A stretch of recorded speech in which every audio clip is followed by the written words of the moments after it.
वो 8वीं शताब्दी में लगा है।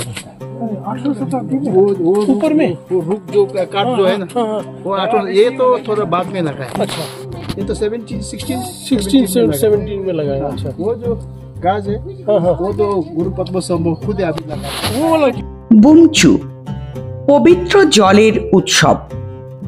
নামটা নতুন তাই তো? ভাবছেন এটা আবার কি?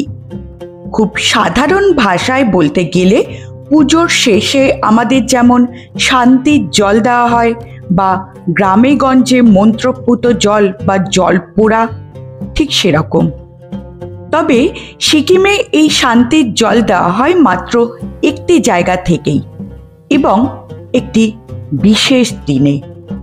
সেই দিনটি সমস্ত তিব্বতীয়ানদের ক্ষেত্রে একটি পবিত্র উৎসবের দিন, নাম বুমচু। যারা সিকিমের পেলিং ইয়াকসাম ঘুরতে যান তারা অনেকেই ইয়াকসাম থেকে 20 কিলোমিটার দূরে প্রায় 5000 ফুট উচ্চতার এক পাহাড়ের মাথায় অবস্থিত তাশিডাং মনস্ট্রি ঘুরতে যান, যেটি সিকিমের সবচেয়ে পবিত্র মঠ, যাকে ডেনজং বা সিকিমের হৃদয় বলা হয়।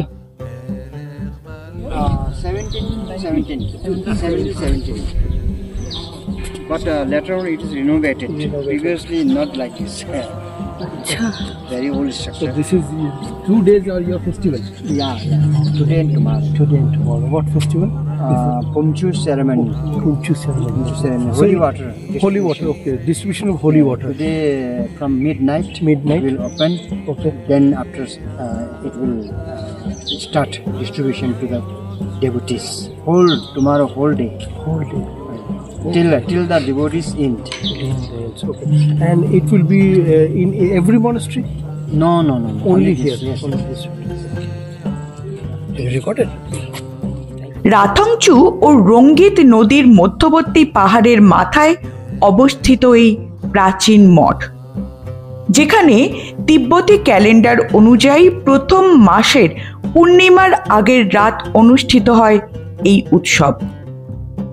এবার উৎসবটি পড়েছিল দোলের দিন, আর সৌভাগ্যক্রমে সেদিন আমি সেখানে উপস্থিত ছিলাম। এ এক বিশাল পাওনা।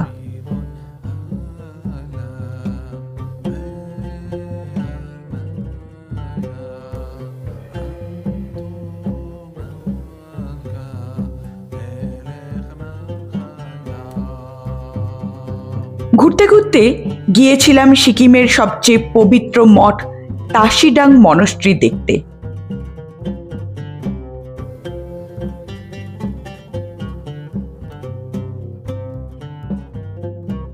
আমাদের অ্যাকচুয়ালি রোড ট্রিপ চলছে এবং ঘুরতে ঘুরতে আজকে আমরা চলে এসেছি ডাবাংলা থেকে পেলিং যাওয়ার মুহূর্তে আমরা ইয়াকসামে এসেছি একটা সম্পূর্ণ অফ রোড দিয়ে। অসাধারণ রোডটা আপনাদের সঙ্গে তো অবশ্যই শেয়ার করব ভিডিওতে।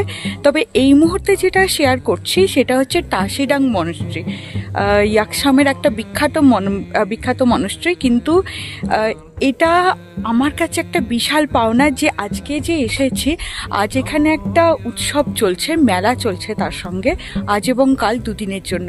এবং সেই জিনিসটা আপনাদের সঙ্গে শেয়ার করব। প্রচুর মানুষের সঙ্গে দেখা হচ্ছে, পরিচয় হচ্ছে এবং এই মনস্ট্রি সম্পর্কে ছোট ছোট ইতিহাস জানতে পারছি, লোকাল মানুষদের কালচার জানতে পারছি। সিরিয়াসলি অসাধারণ লাগছে। এইটাই হচ্ছে পাওনা, এই যে ঘুরতে বেরোনোর এর থেকে বড় পাওনা মনে হয় আর কিছু আছে।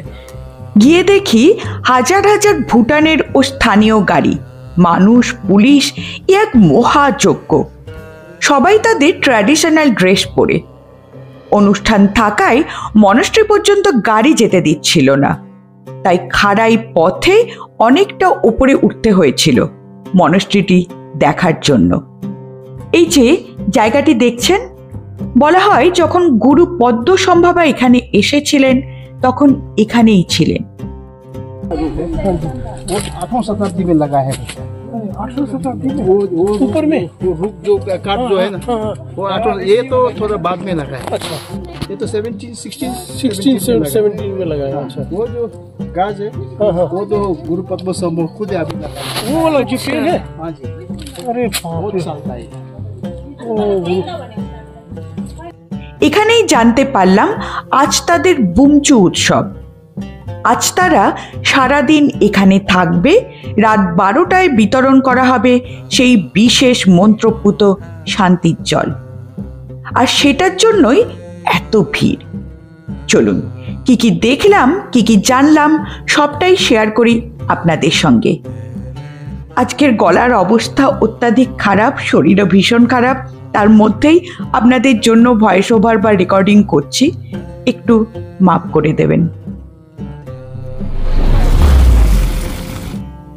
755 থেকে 804 সালের মধ্যে তিব্বতের রাজা ত্রিশং দেবসেনের সময় গুরু পদ্মসম্ভব, যিনি গুরু রিনপোচে নামে পরিচিত, তিনি এখানে আসেন। তিনি বৌদ্ধ ধর্মকে তিব্বতে নিয়ে আসেন। তিনি এই স্থানে অবলোকিতেশ্বরের বা তন্ত্র সাধনার জন্য ছিলেন এবং একটি বিশেষ পাত্রের জল তিনি মন্ত্রোচ্চারণের মাধ্যমে পবিত্র করেন। পাত্রটি মূল্যবান রত্ন, দিব্য মাটি ও পবিত্র জল দিয়ে তৈরি ছিল। রিনপোচে 11 মাথার তন্ত্রের দেবতা ইদাম চুজিৎসালের সাধনা করেন, যিনি আকাশে আবির্ভূত হন এবং ফুলদানিতে মিশে যান। ফুলদানিটির জল তখন রশ্মির আকারে চারিদিকে উপচে পড়ে এবং তারপরেই ভূমিকম্প হয়, যেটিকে শুভ লক্ষণ হিসাবে ধরা হয়। এরপর কেটে যায় বহু বছর। 1642 সাল নাগাদ গুরু লাহাত সিং চেম্পো সিকিম আসেন সিকিমের প্রথম রাজার রাজ্যাভিষেকের জন্য। তিনি কাঞ্চনজঙ্ঘায় এক অস্বাভাবিক ঐশ্বরিক রশ্মি দেখতে পান, যাই তাসিডাং মনস্ট্রির স্থানটিকে লক্ষ্য করে প্রতিফলিত হচ্ছিল। সাথে সুগন্ধ ও ঐশ্বরিক সঙ্গীত লক্ষ্য করেন। তিনি তখন এই স্থানটি পরিদর্শন করেন এবং সেই ফুলদানিটি পুনরুদ্ধার করেন এবং তপস্যার বলে জানতে পারেন তার পবিত্রতার কথা, জানতে পারেন এই জলের অলৌকিক ক্ষমতার কথা। তখন থেকে তিনি সর্বসাধারণের জন্য এই জল বিলিয়ে দেওয়ার ব্যবস্থা করেন। তিনি পবিত্র মন্ত্র ওম মণি পদ্মে হাম 5 কোটি বার উচ্চারিত করেন এবং জায়গাটি পবিত্র করেন ও এখানে প্রথম তাসিডাং মনস্ট্রি স্থাপন করেন। এই ফুলদানি থেকে জল নেওয়া ও বিতরণের কিছু নিয়ম আছে। প্রতি বছর এই বিশেষ দিনেই ফুলদানিটি খোলা হয় এবং এর জলস্তর পরীক্ষা করা হয়। বিশ্বাস করা হয় সংরক্ষিত জলের পরিমাণ ও গুণমানের উপর নির্ভর করে সমগ্র তিব্বতিয়ানদের পরবর্তী বছরের ভাগ্য। যদি জল কানায় কানায় পূর্ণ থাকে, যা 21 কাপের পরিমাণ, তাহলে পরবর্তী বছর সমৃদ্ধ হবে। যদি এটি খালি থাকে তাহলে দুর্ভিক্ষ হবে। যদি জল অর্ধপূর্ণ হয় তবে বছরটি মোটামুটি যাবে। যদি জল দূষিত হয় তবে কলহ সংঘর্ষের লক্ষণ ধরা হয়।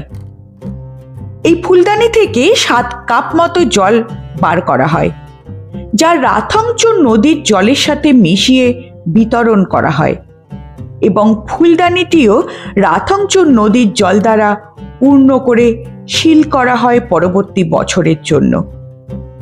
সারা দিন হাজার হাজার লামা দ্বারা চলতে থাকে মন্ত্রপাঠ এবং এখনো ফুলদানি খোলার সময় হয় ভূমিকম্প, যেটিকে শুভ লক্ষণ হিসাবে ধরা হয়। এখানে সেদিন বসেছিল বিশাল মেলা। আমি প্রিয়াঙ্কা, আপনাদের মানস ভ্রমণের সঙ্গী।